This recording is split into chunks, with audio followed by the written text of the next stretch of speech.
Yes, hello. Hi, sister ko. Batiin ko muna yung kapatid ko si Jihan. Birthday? Si Hans, HNG. Hindi, pinairam lang ko alahas.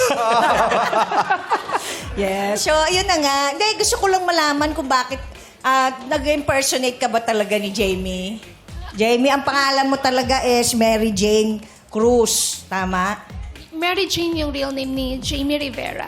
Kaya Mary nga. Ann So, ang bakit name siya ko ang po. ginakalook? Mary Ann daw ang name niya. Oo nga. At least may Mary. Napansin ko. Oo nga, parang terno pa nga kami. Gusto ko na rin kumanta. Tama. Hindi, ganito. Tatanungin ko kasi kung bakit niya ginaya. Bakit siya naging ka-localike. Dahil ba sa... Anong dahilan? Actually, kumakanta po talaga ako sa simbahan. And then, Tapos? And then, Hindi, kailangan natin malaman bakit. Kasi, di ba, matagal-tagal ko ding hindi nagawa to. So, wala na talaga akong alam.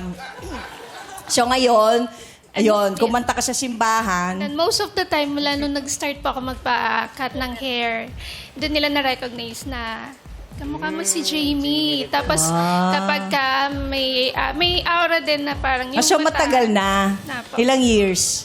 Mga 2 years na po. O, sige. Sino asawa niya? Si JB Mendoza.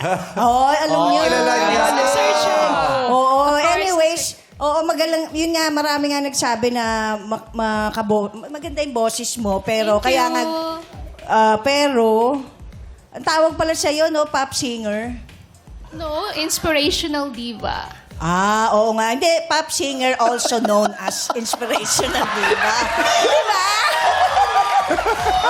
Hindi, idol ko rin yan eh. Gusto ko na kumanta eh. Sige, mamaya kakanta ako para sa'yo, ha? Hey, it's me. Rupa me.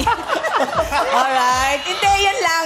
Gusto ko lang sabihin na pasensya ka na kasi parang yung mga madlang people tingin nila hindi masyadong kaloka-like. Kumbaga parang kaloka. Pero for me, syempre, lahat naman, di ba, kaloka-like para sa akin. Kaya, congrats to yourself. And thanks to yourself.